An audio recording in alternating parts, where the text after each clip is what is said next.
안녕하세요. 오늘 36번째 시간인데 오늘은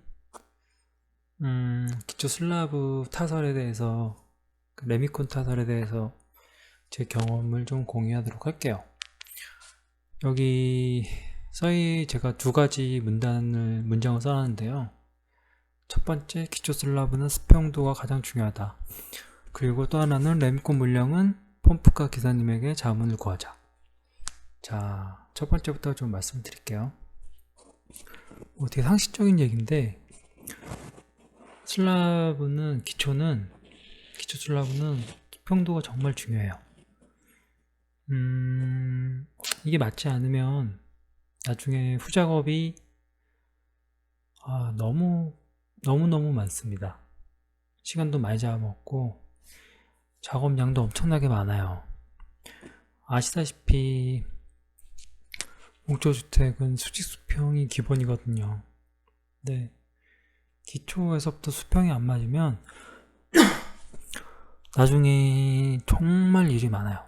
저 같은 경우도 쉽게 얘기해서 업자라고 하잖아요. 소위 업자 혹은 외부 인력의 도움을 받지 않고 혹은 고용하지 않고 집 짓기를 시작했는데요. 제가 집 지으면서 딱 2번 외부 인력을 고용을 했어요. 첫 번째가 기초 슬라브 할 때 미장하시는 분, 그리고 나중에 내부 방통할 때 미장하시는 분. 방통업자죠. 그렇게 딱 2번만 외부 사람한테 고용을 했거든요.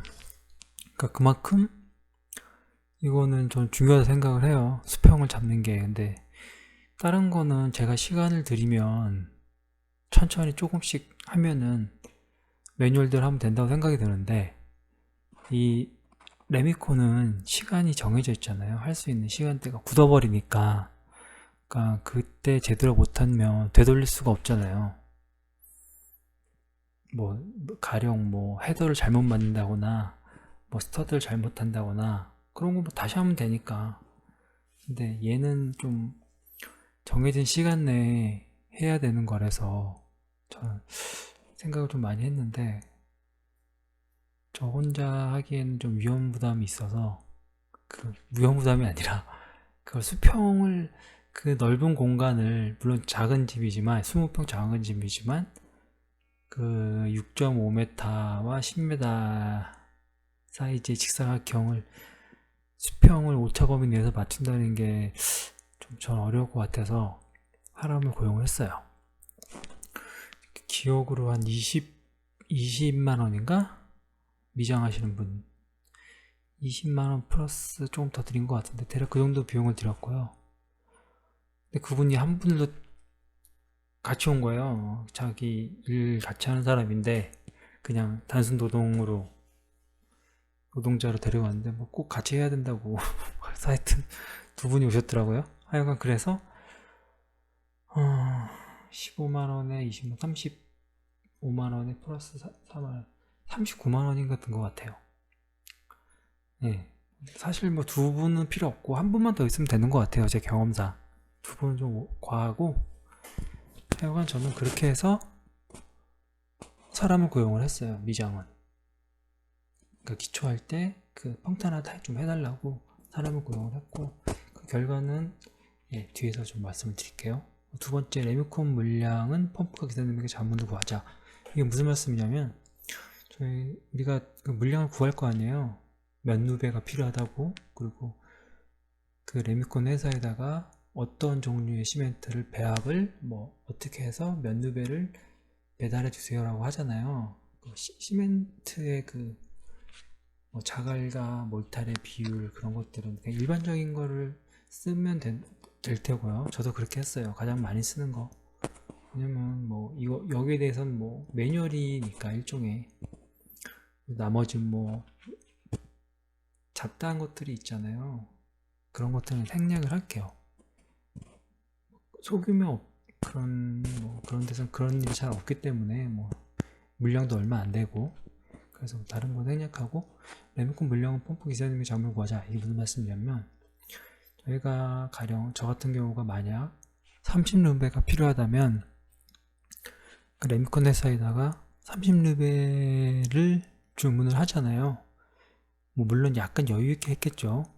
그 29점 몇 루베인데 30루베를 주문을 하겠죠.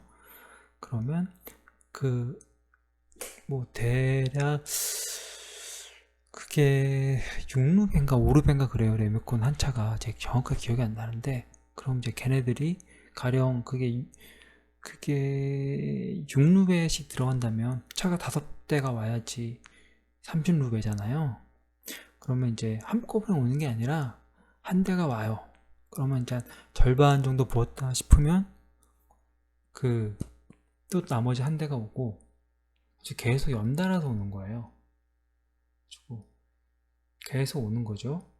근데 실제로 이 레미콘을 펌프카 기사님이 레미콘을 부어주거든요. 펌프카에다 연결해서. 그러면 이게 처음에는 계속 들어가겠죠. 거푸집 안으로 레미콘이. 그러면 어느 정도 이제 거푸집에서 한 거의 차지는 않겠지만 어느 정도 차면 기사님이 나머지 것들은 이제 그 통박으로, 흔히 말하는 통박으로 아세요. 아, 저기가 레벨선이 저기까지면 대략 한 2루베면 될 것 같다. 혹은 3루베 정도면 될 것 같다. 이런 식으로. 그러니까 저 같은 경우도 5차례 30루베가 오는 거였는데, 예를 들어서 그러니까 4차 오고 다음 차 이제 5루베 더 올라오는 건데, 그 기사님이 펌프카 기사님이 저한테 얘기를 하더라고요. 이거 2루베 정도만 더 있으면 되니까 5루베 주문하지 말고 취소하고 2루베만 보내라고 얘기하라고. 그러면 이제 3루베가 좀 덜 오는 거잖아요. 루베당 그때 7만원인가 뭐 그랬던 것 같은데, 하여간 그래서 그렇게 시키는 대로 했죠. 말씀하시는 대로. 그러니까 거의 맞더라고요. 아주 약간 남고. 그러니까 그 기사님 오시면 기사님한테 그런 것들도 한번 자문을 구해보세요. 의외로 그런 데서 작은 거 좀 별거 아니지만 그런 거에서 비용을 절약할 수가 있어요.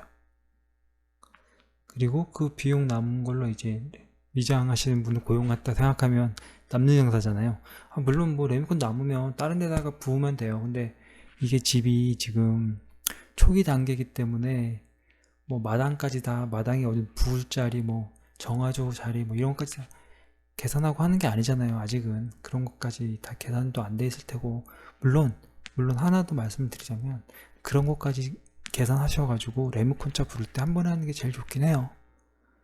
추가로 뭐 그 레미콘을 부어야 될 자리가 있다면 처음 하실 때 그냥 기초하실 때 같이 틀 만들어서 레미콘 부을 자리를 레미콘 같이 붓는 게 제일 좋긴 합니다. 저는 지금 데크를 얼마 전에 제작을 끝냈거든요. 예, 꼬박 한 달이 걸렸어요. 설치하는데. 왜냐면 밑에다가 주춧돌을 다 모르타 섞어서 주춧돌을 다 놨거든요. 그게 15군데를 몰타를 섞어서 그 받침을 만들고 막 하느라고 되게 오래 걸렸는데, 미리 그런 걸 다 할 수 있다면 차 불렀을 때 하면 좋긴 하겠죠. 그러니까 그런 것들도 소소한 거지만 펌프카 기사님한테 자문을 구하면 도움이 된다. 그러니까 미리 도착하시면 이러이러하니까 물량이 제가 처음이니까 정확하지 않다. 기사님이 좀 그런 것 좀 도와주세요 하면 도와주세요. 참고로 저는 펌프카를 55만원을 주고 사용을 했어요. 뭐 딴 데는 어떤지 모르겠는데 한 50만원에서 55만원 정도 하는 것 같아요. 항상 그렇지만 뭐 오늘도 좀 이렇게 간단한데, 뭐 왜냐면 이걸 타설도 검색해 보시면은 유튜브에 많습니다. 그러니까 저는 그냥 제가 경험했던 것들 그런 것들 위주로만 좀 설명을 드리고, 뒤로 이제 사진이랑 거기다 좀 첨부를 했으니까 참고하시면 될 것 같아요. 자, 전에 설명 잠깐 드렸나 모르겠는데요. 여기 보시면 빨간색으로 이렇게 박스 쳐진 데가 있어요. 요게 다 가이드선입니다. 지금 레모콘을 붓고 있는데, 보시면 요게 다 가이드 라인이거든요.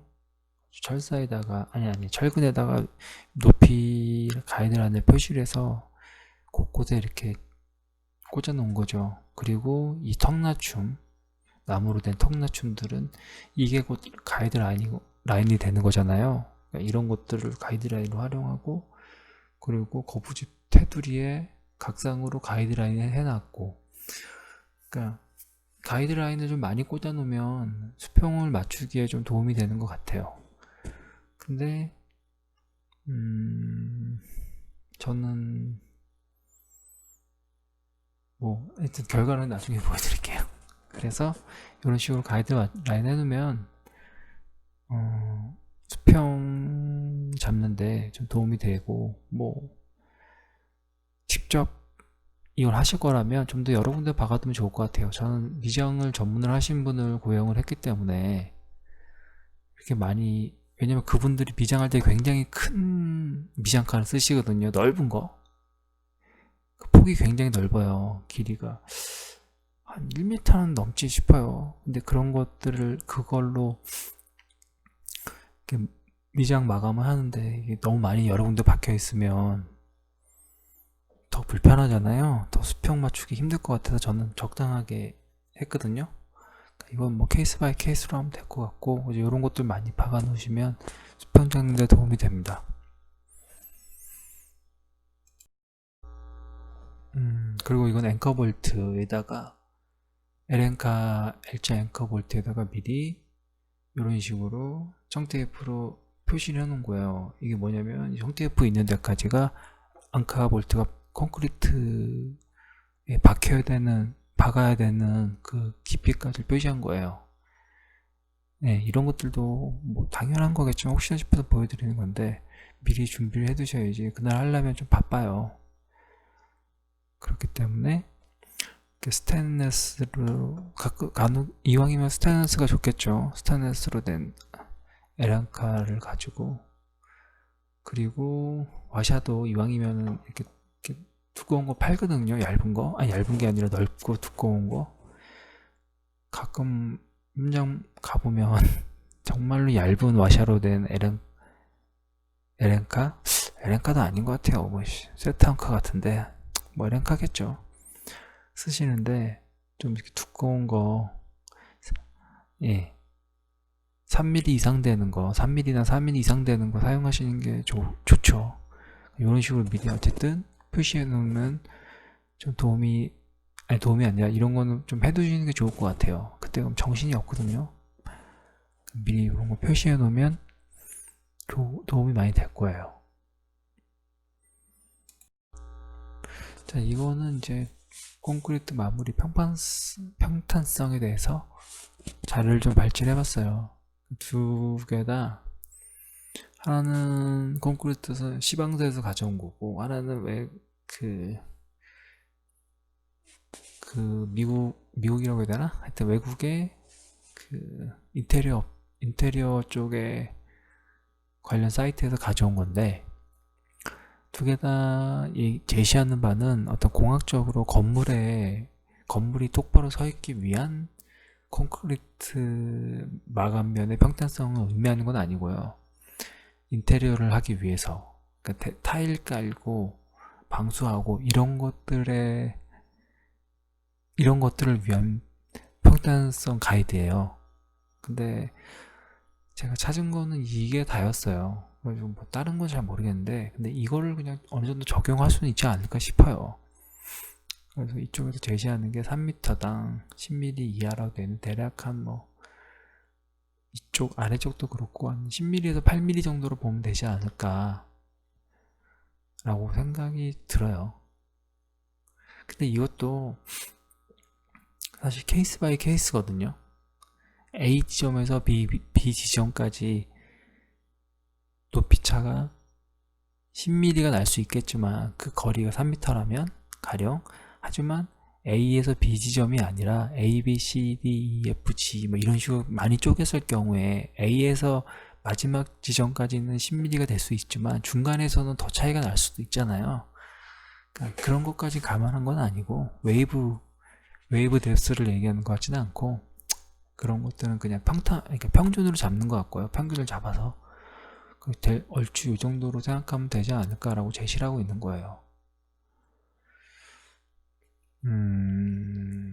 그 외의 자료는 제가 잘 모르겠더라고요. 예, 공학적인 자료는. 예. 자, 그리고 이건 저희 집 최종적으로 나중에 타설을 하고 나서 제가 레벨기로 레벨을 찍어본 결과예요. 저희 집. 자, 보시면 토대목이 외부 가장 큰 힘을 받겠죠. 가장 큰 내력벽인 외부 라인을 보면 평균 12.35 정도예요. 가지고 12.35 정도로 잡으면 되는데, 외부에서 가장 큰 오차는 붉은색으로 표시가 되어 있습니다. 12와 12.85예요.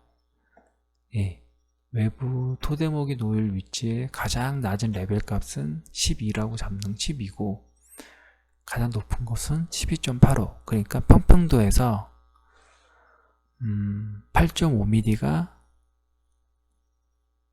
발생한 거죠. 단차가. 예, 일단 가이드에는 적합합니다. 왜냐면 저희는 6.6m거든요. 폭이. 그리고 세로폭은 6.6m, 세로폭은 10점 얼마 했더라. 하여간 그렇습니다. 그래서 뭐 크게 벗어난 거 아니고 그 안에서 만족을 해요. 다만 내부를 보시면 내부에서 가장 낮은 곳이 11.6이고 가장 높은 곳은 13.1이에요. 그럼 내부 레벨 단차는 15mm예요. 잘 안 맞는 거죠. 그리고 전체적인 것들을 다 감안한다면 가장 낮은 곳은 11.6, 마찬가지로 가장 높은 곳은 13.1이에요. 그러니까 결과적으로 레벨 단차는 15mm입니다. 그냥 잘 나온 것도 아니고 아주 못 나온 것도 아니에요. 이 정도면. 왜냐면 전체적인 게 저희 건물 사이즈가 있으니까 그냥 쏘쏘인데, 다만 여기 몰려있는 곳을 보면 내부거든요. 단차가 심한 곳이. 그리고 여기가 위치가 제 그때 기억으로도 그 펌프카 기사님이 여기가 그 턱낮춤을 한 곳이에요. 근데 이 턱낮춤 한 곳에서 콘크리트를 이렇게 빼냈거든요. 더 낮아야 되니까. 그러면서 이 레벨 값이 좀 안 맞게 된 게 아닌가, 좀 싶어요. 근데 뭐 어쨌든 그래도 이렇게 가이드를 꽂아놨는데 오차가 이렇게 1cm 양옆을 비교해보면 대략 1cm 정도 차이가 나거든요. 근데 이런 것들을 방지하기 위해서 제가 그 미장 기사님을 고용을 한 건데, 딴 데는 전반적으로 괜찮은데 여기서 좀 약간 오차가 좀 발생했더라고요. 근데 이게 뭐 다른 현장이랑 차이는 어떤지 모르겠어요. 제가 이 경험도 없고 이런 것까지 뭐 알 방법은 없으니까.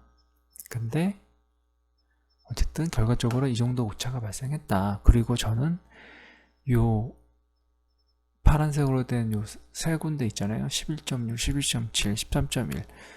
요거를 다듬는데도 굉장히 시간이 오래 걸렸습니다.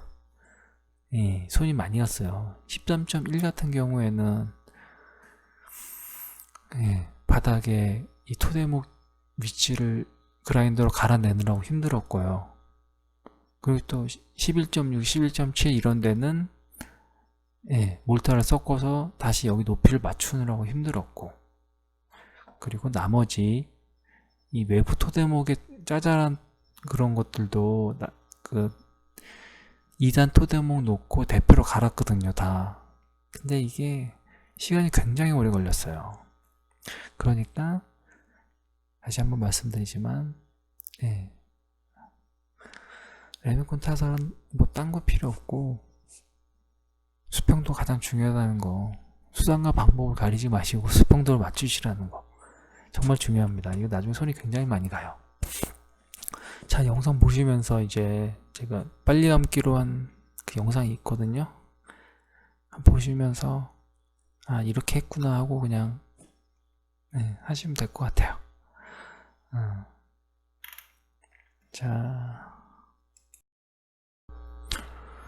자, 이제 레미콘을 붓기 시작하네요, 기사님이. 조금 뭐 여긴 제가 딱히 드릴 말씀은 없네요. 이런 식으로 그냥 레미콘을 붓습니다. 펌프카가, 참고로 저희는 소형 펌프카를 이용했어요. 진입로가 그렇게 넓지 않아서 소형 펌프카 사용했고, 이 레미콘이 떨어지는 게 높은 데서 떨어지다 보니까 힘이 되게 떨어질 때 힘이 세요. 그래서 각종 설비 라인 깔아놓은 것들이 위치가 움직여지거든요. 고정을 해놨는데도 워낙에 이 힘이 좋다 보니까, 떨어진 힘이 세다 보니까 움직이더라고요. 그러니까 중간중간에 좀 이렇게 틀어졌다 싶으면 방향 위치를 좀 잡아두세요. 안 그러면 나중에 설비할 때 잘 안 들어가서 너무 꼬이면 잘 안 들어갈 수 있으니까. 그리고 레미콘이 어느 정도 부어지면 이런 이제 나무 짝대기로 퉁퉁퉁 때려주면은 도움이 된다고 하더라고요.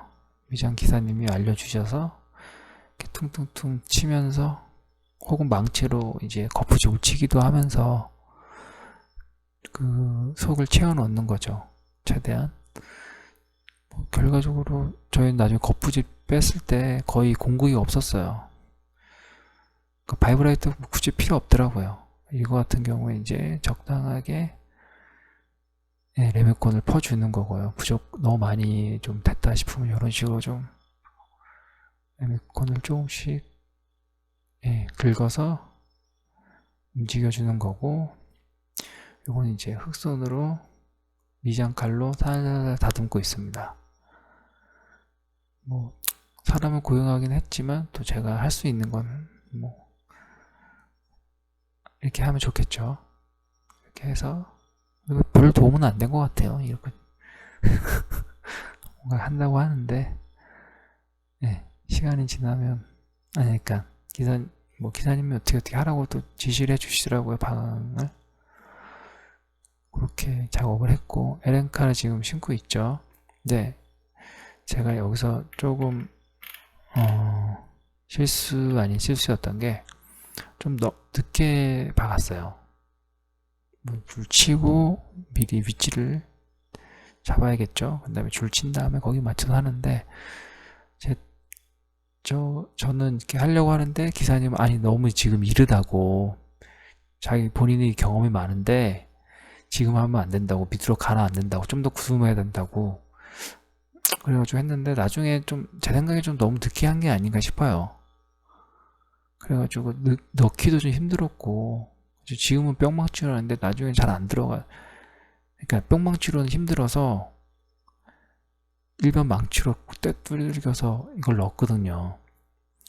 근데 결과적으로 다 괜찮았어요. 근데 한 두세 개는 이게 약간의 나중에 굳은 다음에도 안에도 살짝 움직이더라고요. 물론 콘크리트 두께가 엄청 깊게 들어가서 뭐 상관은 없긴 하겠지만, 그래도 좀 그렇잖아요. 왜냐면 이게 어느 정도 굳은 다음에 들어가다 보니까, 그리고 들어간 다음에 위아래 움직이다, 이게 망치를 박으면서 움직이거든요. 그럼 공극이 생기는 거예요. 안에가 어느 정도 굳었기 때문에. 그래서 나중에 그 옆 주변에다가 세트 한 칸을 또 사가지고 저는 찜찜해가지고 또 박았거든요. 구멍 뚫어가지고 내부, 어차피 내부에 안카 뚫을 때 추가로 몇 개 더 사가지고 했거든요. 그러니까 그런 거는 좀 본인이 잘 선택을 해야 될 것 같아요. 전문가 말이라고 무조건 믿을 것도 아니고. 예, 하여튼 뭐 저는 그렇게 해서 작업을 했고요.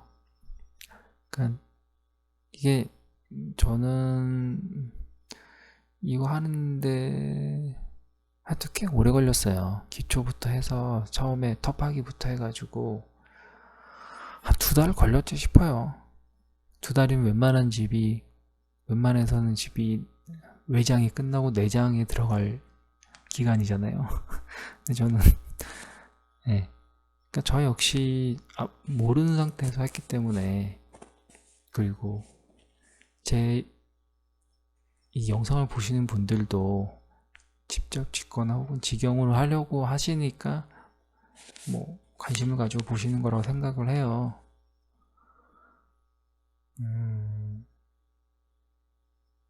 그래서 좀 오래 걸린다는 거, 집짓기라는 게 정말 쉽지는 않은 것 같아요.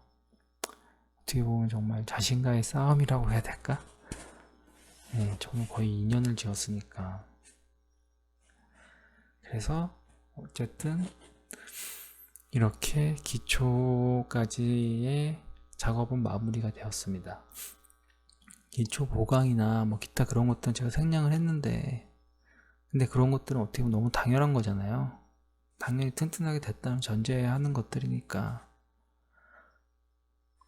그래서 그냥 생략을 했고요. 이제 다음에는 유로폼 뗀 다음에 이제 외부에 단열을 하고, 그리고 이제 토대목 올리고, 이제 구조목 같은 거 주문하고, 자재 주문하고. 자재는 어떤 자재를 사야 되는, 저는 좀 거기서 비용이 좀 추가 비용이 발생했거든요. 자재 때문에. 그런 제 경험을 좀 말씀을 드릴게요.